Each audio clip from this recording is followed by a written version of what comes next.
Welcome to Kids Corner. This is the second time we're doing this Kids Corner segment, this little clip, and we're so excited, and thank you so much for last week's participation and all the views. We're really excited to spend this time connecting with you parents, kids, whoever's watching. So this video is for parents and kids, so hope you guys will stick around. And last week we said hi to each other by sharing our favorite lockdown emoji. And today we're going to be talking a little bit about superheroes. We just shared Mother's Day together, so we all know about moms being superheroes. But I want you to fire off your superhero emoji if you want to do that, just to say hello so we know who we're talking to. And that'd be great. So find the superhero emoji or any emoji that you like to show us just something about what you think a superhero is. And then I've got something for the kids to do right from the beginning, and that is to quickly go fetch a scarf. So it's getting a bit cooler now outside, so you should know where your scarves are. Otherwise, go quickly dig in mom's cupboard and fetch any old, any scarf will be fine. And when you hurry back, then you can come and sit down and wrap yourself tight in the scarf. Maybe you want to grab a brother or a sister or a pet or a mom or a dad and just huddle together, wrap the scarf around you, and we'll just connect like that for a few moments. Coming up today is a little bit of fun, and we're going to be talking a little bit about some of the changes in the world around us at the moment. We're going to also hear about a special Bible verse that we're talking about this month, and we're going to be doing a very, very special activity developed by Dr. Defferary, who will also be joining us today in a segment about mental health. So we're really excited. This clip is for parents and children, so I hope you guys stick around. So you've got your scarf. I have my teddy. If you guys want to go fetch your teddy, that's also cool, and let him or her help us with this. So we have had these strange things in our houses, in our cars, and in the shops all around us, and that is face masks. So who of the kids here have face masks? Who is forced to wear them sometimes? We haven't been able to leave the house that much, have we? And that's kind of getting us down. So from connecting with some of the parents and kids, leaders, and other friends and adults, it's been a pretty stressful time. And wearing a face mask isn't something we really get used to. But so I wanted to show you that wearing a piece of material around your face isn't that bad, because you know what? We get to wear it in several ways. We get to have a nice scarf. We get to have a face mask when we go out to the shops.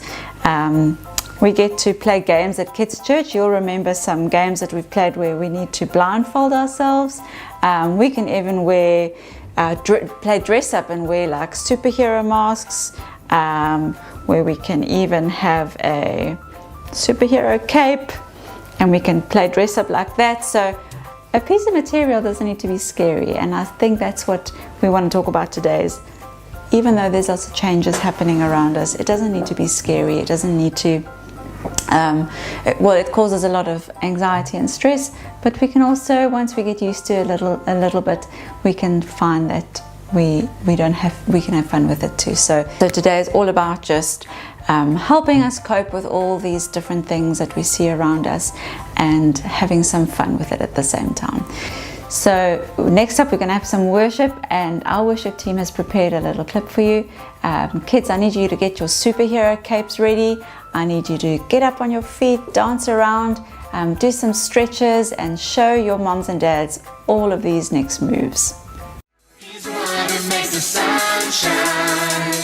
He's the one who puts the moon in the sky. He's the one who hung the stars one by one.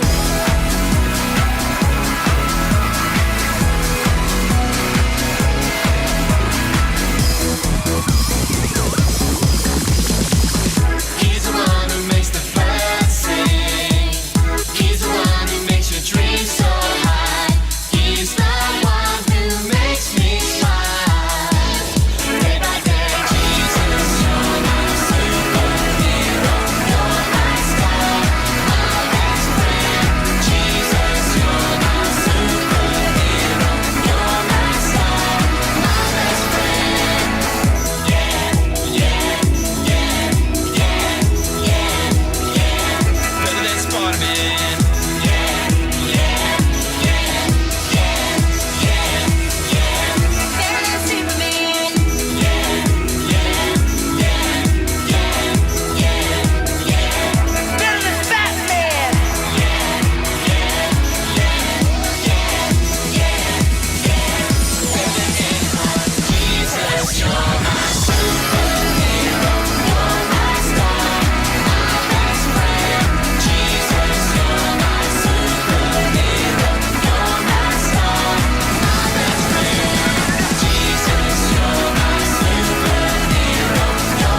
Sure, I hope everybody's feeling nice and tired now. Why don't you sit down and keep your superhero capes on. We'll talk about how Jesus continues to be our superhero and constantly so during this time of change a little bit later.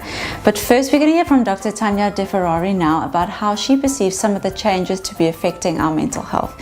Tanya is a psychologist in private practice, and she has developed a phenomenal tool that she was kind enough to share with us today that will really help kids and parents to deal a little bit more effectively with all the change going on.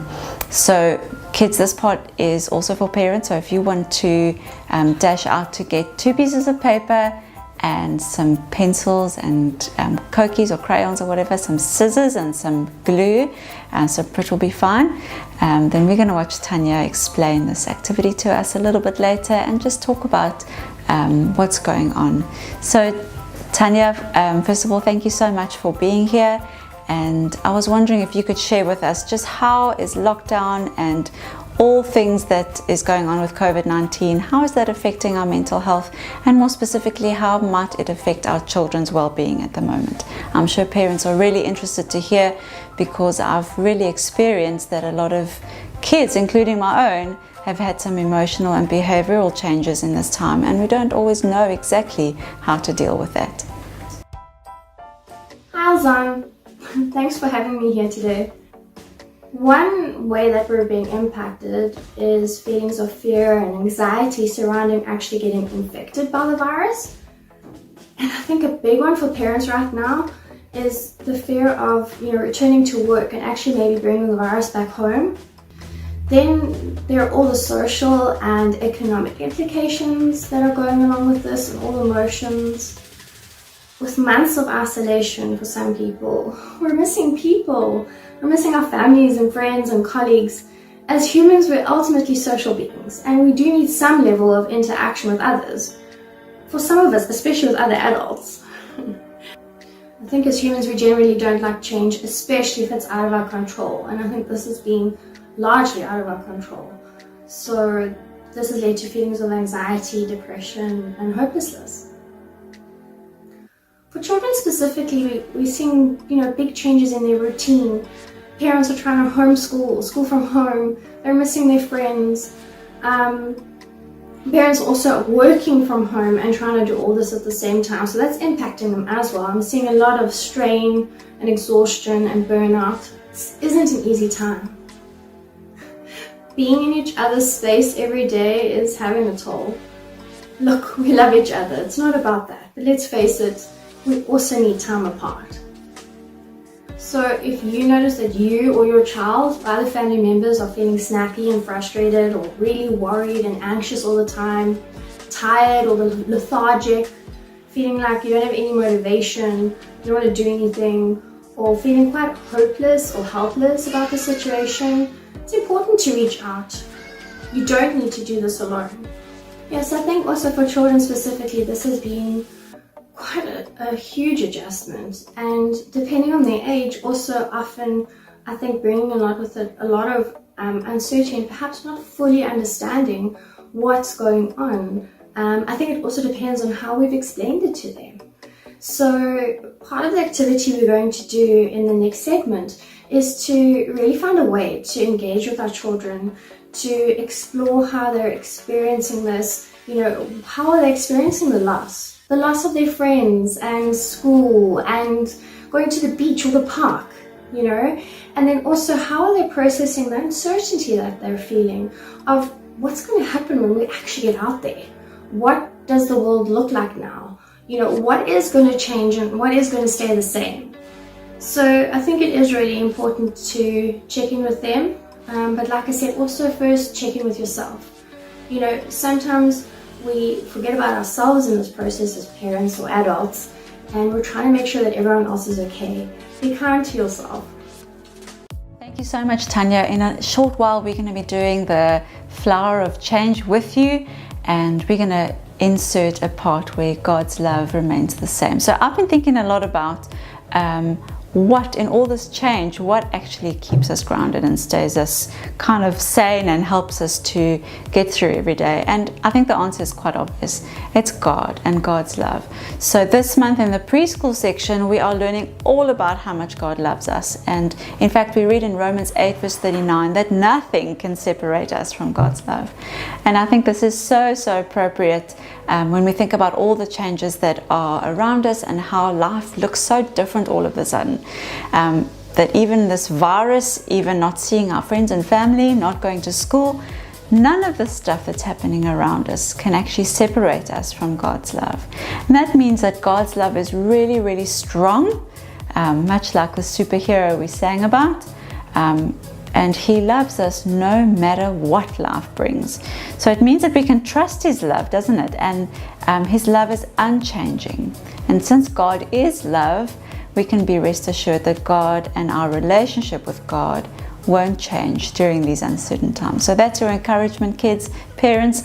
In the middle of our flower of change, we can know that at the core of our flower of change, at the core of our life, God will never change. Our relationship with God stays constant. So nothing else really matters. So if we can focus on that, we'll be okay.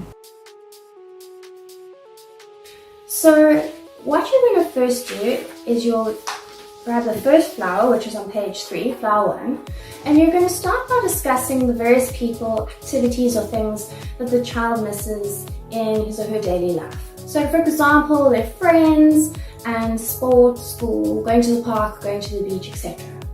You can even assign different colors to these.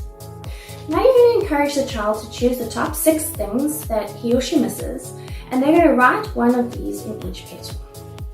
Okay, so for younger children, you can help them with writing this down.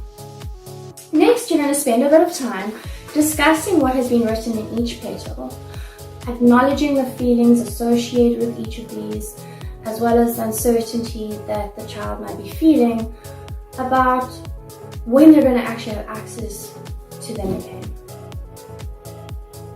So once you've done with this, and you spent enough time on it, you're going to move on to part 2. So in this section, you're going to have the child, or you can help them, to cut out each petal along the dotted line. So you will see that actually these petals, when you're cutting it out now, may cut off parts of something that the child has written. This is actually part of the exercise. Okay, so what you'll do is you'll have them cut this out, and then you're going to move on to flower 2, which is on page 4. You can see it looks similar, but it's actually quite different. Now ask the child to glue those petals back onto this new flower.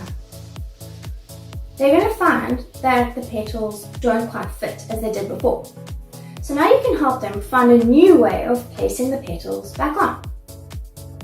You can then use this as an opportunity to discuss how the pandemic may have changed quite a few things in the child's life, and that there may be even more changes to come in the future.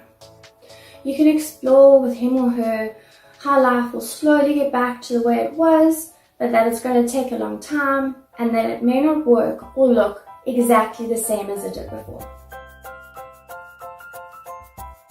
Hope you guys have a good week. Remember to check our Facebook page and Instagram every day at 8 o'clock.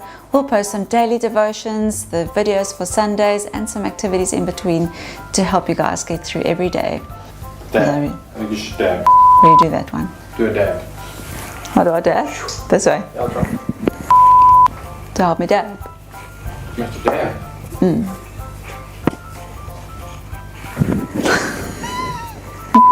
Like this. How do I dab again? Ja, med. This. Nej, inga. Du är fastare.